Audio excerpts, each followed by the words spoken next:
देखी असुर महाबली गदा घेनिला करे तोली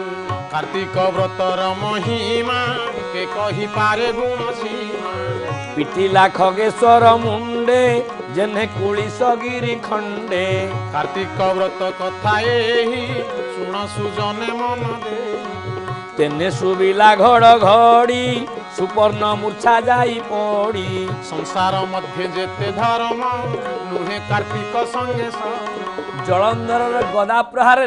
जेतोले गरुड़ अवचेतन अवस्था को चलीगले चैतन्य हरैले नारायण चिंता कले अरे मोर वाहन अचेत हो जाइछि तेणु पंचजन्य शंख को गरुड़ द्वारा स्पर्श करी गरुड़ को चेतन करी कहले गरुड़ तुम्हें प्रत्यावर्तन करी वैकुंठ को जाओ मु वर्तमान एकाकी खड़ग धरी ये असुर सहित युद्ध करी खड़ग धरी विष्णु करे प्रहार कले जलंधर कार्तिक व्रतर महिमा के कही पारे गुण सीमा मुथबी घाते जगन्नाथ धइले दानवर हाथ कार्तिक व्रत कथा एही सुण सुजने मन दे पड़ी गड़ती भूमि भागे जेने समरे बेनी नागे संसार मध्य जेते धर्म नुहे कार्तिक संगे गोटे खड़ग स्वयं जगतरनाथ जगन्नाथ नारायण धरिचंती गोटे खड़ग जलंधर धरिची जलंधर सहित नारायण युद्ध को कवि महादेव दास कहते जेमिति क्रोधान्वित हो जोड़िए नाग भूमि रे गड़ागड़ी हुंती ठीक सेमिति भूमि उपरे जलंधर आउ नारायण गड़ागड़ी हो युद्ध करने को लगिले पादे मर्दित महिस्थली क्षण क्षण के उड़े धूली कार्तिक व्रतर महिमा के कही पारे गुण सीमा दानव तुले दई तारी देवंक छले युद्ध करी कार्तिक व्रत कथा एही सुण सुजने मन दे भुज को भुज छंदी धारी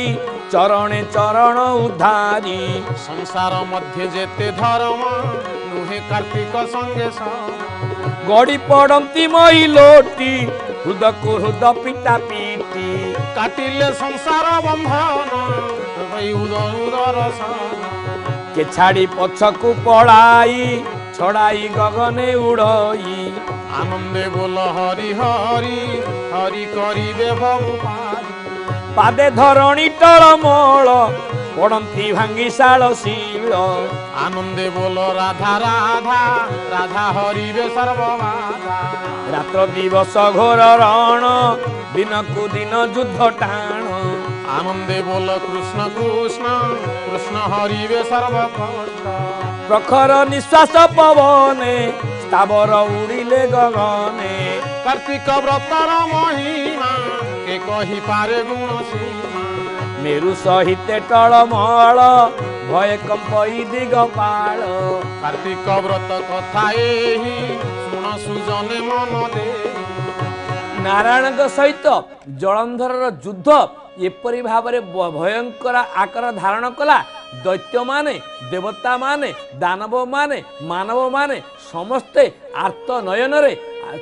चाहिंचंती जे युद्धर परिणाम कौन हम जलंधर पराजय वरण करिवो ना प्रभु पराजय वरण करिवे प्रभु देखुचंती दिन राति अहर निशी प्रत्येक मुहूर्त रे युद्ध चलीची युद्धर विराम नाही केही हारिबा को प्रस्तुत नहंती प्रभु मने मने चिंता कले कहले एपरी भाव युद्ध जदि मुआ संगे करे आ तारे सबुदिन युद्ध करे ए बलशाली योद्धा सहित एते दिन युद्ध कले आर परिणाम कौन हम मु निजे मध्य चिंता करि पारु नाही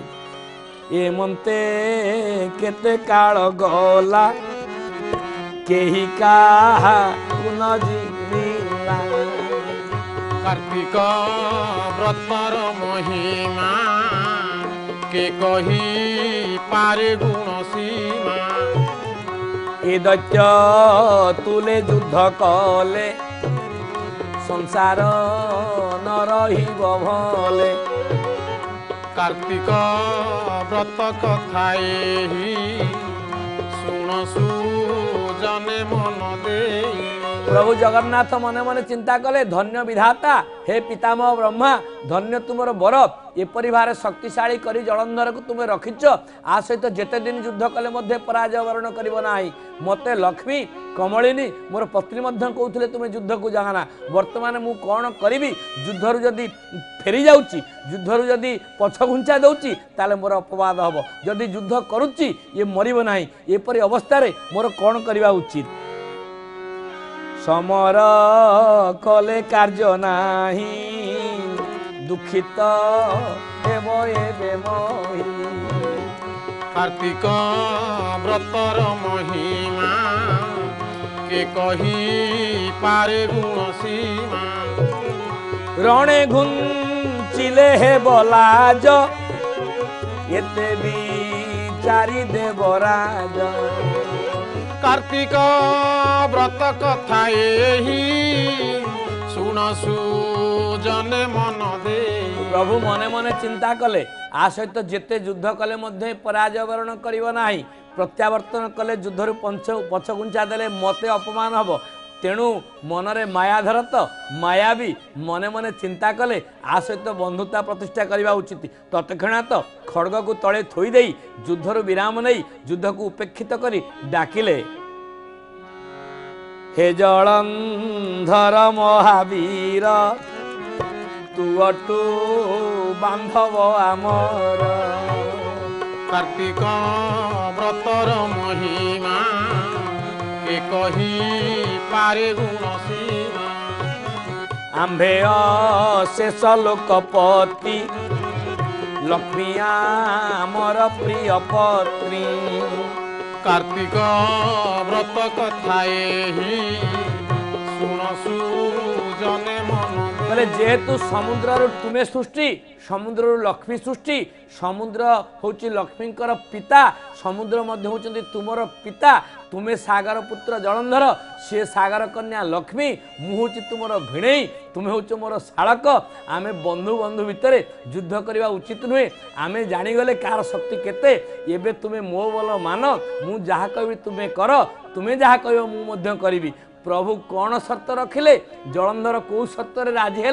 आपर समस्या कौन आगक होगा जाऊँगी प्रभु सहित शला भिड़े जो संपर्क आज जोड़ी होती केते दूर केते दिन पर्यंत निबिड़ता रक्षा करि पारुछि आगामी दिन में ये विषय आम आलोचना करिबा भक्त बंधु हे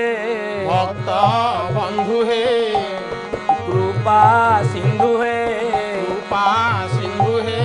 देव थरे दर्शन देव थरे दर्शन देव थरे दर्शन देव थरे दर्शन हरि हरि बोली प्राण जीव चाली तब पादे हे विलीन हरि हरि बोली प्राण जीव चाली तब पादे हे विलीन हे भक्त बंधु हे कृपा सिंधु हे देव थरे दर्शन हरि हरि बोली प्राण जीव चाली तब पादे हे विलीन हरि हरि बोली प्राण जीव चाली तब पादे हे विलीन हे भक्त बंधु हे कृपा सिंधु हे देव थरे